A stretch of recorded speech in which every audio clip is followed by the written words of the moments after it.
कहानी नीरू की है। पंजाब की नीरू की शादी दिल्ली के राहुल से होती है।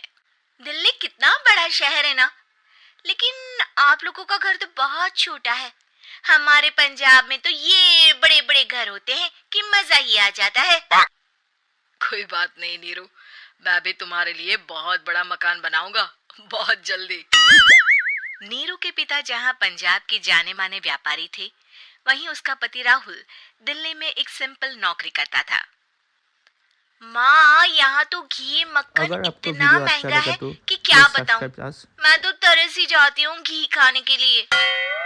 नीरू की माँ को ये सुनकर बहुत दुख होता है।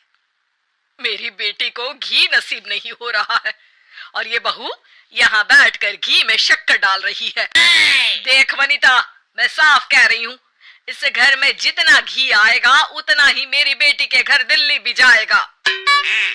अरे, ये क्या बात होती है माँ जी? बेटी का उतना ही करो जो अच्छा लगे। अब क्या मायके से घी और मक्खन तक की सप्लाई करोगी आप? हाँ, मेरी बेटी किसी चीज को तरसे मुझसे बर्दाश्त नहीं होता। अब क्या था, नीरू के मायके में 2 किलो घी आता तो 2 किलो दिल्ली जाता नीरू के पास। एक दिन, माँ, बड़ी गर्मी पड़ती है दिल्ली में। इस घर में तो एक ही एसी है और वो भी ड्राइंग रूम में। सारा परिवार एक ही कमरे में सोता है। हाँ बेटा, वो तो हर घर की कहानी है। यहाँ भी एक ही एसी है। अरे बिल इतना आता है कि क्या बोलूं। तभी वहाँ राकेश आ जाता है। माँ, थोड़ी देर में यहाँ कुछ प्लम्बर आएंगे मेरे कमरे में एसी लगाने। जरा ध्यान से लगवा देना ना माँ। ओए, ऐसे कैसे तेरे कमरे में एसी लगेगा? हाँ राकेश, एक बार बात तो कर लेता। अरे पापा, वो वनिता को गर्मी में नींद नहीं आती। ड्राइंग रूम में सबके साथ सोने में वो अनकंफर्टेबल है, इसलिए। अरे पूरे परिवार के साथ वहाँ तेरी बहन नीरू भी तो सोती है। वो नहीं हो रही क्या अनकंफर्टेबल? समझ रहा है ना? अगर एसी लगेगा तो एक दिल्ली में तेरी बहन के कमरे में भी लगेगा, तभी तू लगा सकेगा। राकेश वनिता को सारी बात बताता है। वनिता करती भी क्या, मन मारकर बैठ जाती है। माँ, ये लोग ठीक नहीं है, क्या करूं मैं? अरे बेटी, यहाँ आ जा तू, यहाँ आकर रह ले। अरे छोड़ दे ऐसे पति को। कैसे छोड़ दूं माँ? समाज क्या कहेगा, लोग क्या कहेंगे? वैसे भी मेरा एक बेटा है मयंक। अरे हटा बेटा, तेरी उम्र ही क्या है, इतनी परेशान रहेगी तो काम कैसे चलेगा। खैर, बात आई गई हो जाती है। माँ को लगता है कि नीरू ठीक है, तो वहीं नीरू के मन में एक ही लाइन चल रही होती है, यहाँ आजा। माँ ने तो बोल ही दिया है कि यहाँ आजा। बस मयंक थोड़ा सा बड़ा हो जाए, इन गरीबों को छोड़कर मैं वापस माँ के पास ही चली जाऊंगी। वो इसी सोच में बाजार में चल रही थी कि मैम, आपका दुपट्टा जमीन को छू रहा है। नीरू जैसे ही उस लड़की की तरफ देखती है, देखती ही रह जाती है। हाय रे, कितना सुंदर लड़का है ये। अब क्या हुआ? मैंने कहा आपका दुपट्टा। तो खुद ही उठाकर दे दो ना। लड़का समझ जाता है कि नीरू उस पर फिदा हो चुकी है। वो उससे उसका नंबर लेकर चला जाता है। अब क्या था, नीरू और रोहित में लगातार बातें होने लगती है। मैं हरियाणा का रहने वाला हूँ, यहाँ एक बड़ी कंपनी का मैनेजर हूँ। अच्छा, और कितने बच्चे हैं तुम्हारे? बच्चे? अरे मेरी तो शादी भी नहीं हुई है। तुम बताओ, शादी करोगी? नीरू शर्मा जाती है। अब लेकिन मैं तो पहले से ही शादीशुदा हूँ। मुझे फर्क नहीं पड़ता, बस तुम शादी कर लो, भाग चलते हैं। बहुत पैसे वाला हूँ मैं, हमेशा खुश रखूंगा तुम्हें। नीरू रोहित से मिलकर सारा प्लान बना लेती है और फिर एक दिन घर से भाग जाती है। दोनों शादी कर लेते हैं। शादी के बाद, क्या बात है नीरू, तुम्हें परेशान सा देखता हूँ, सब ठीक तो है ना? हाँ हाँ, सब ठीक है।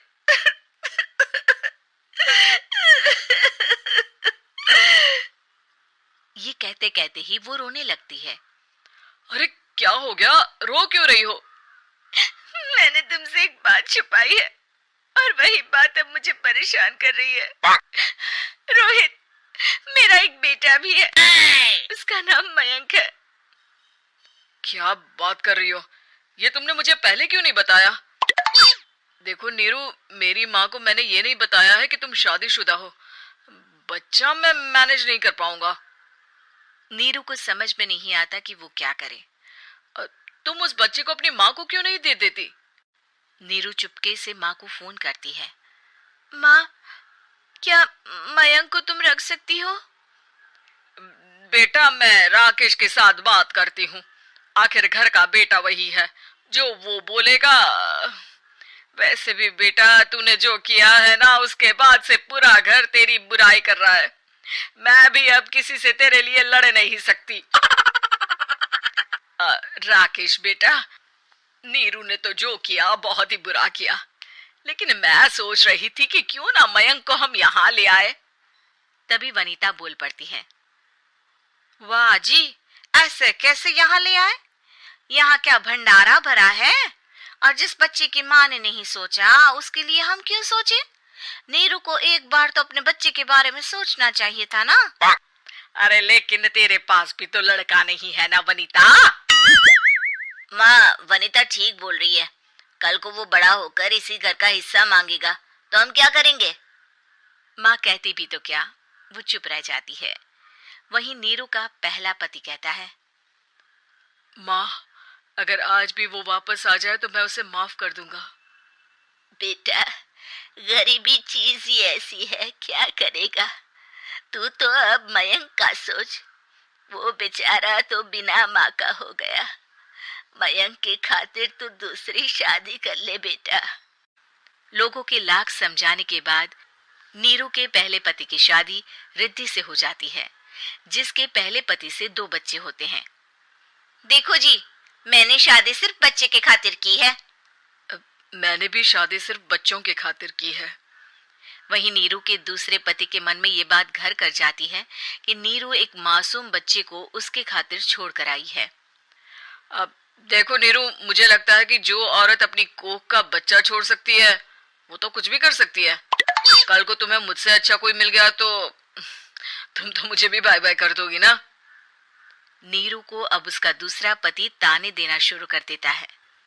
तंग आकर नीरू उसके यहाँ से भागकर अपने पहले पति के पास चली जाती है, लेकिन ससुराल में क्या लेने आई है नीरू, मयंक को? नहीं नहीं सासू माँ, मुझसे गलती हो गई, मुझे माफ कर दीजिए। नीरू, अब वक्त खत्म हो गया है, मेरी शादी हो चुकी है। तो छोड़ दो ना उसे, हमारा बच्चा है। मैं आपको अपनी माँ नहीं मानता, मेरी नहीं मान तो बात अच्छी है। नीरू मयंक की बात सुनकर समझ जाती है कि उसके पास अब ना आसमान रहा ना ही जमीन।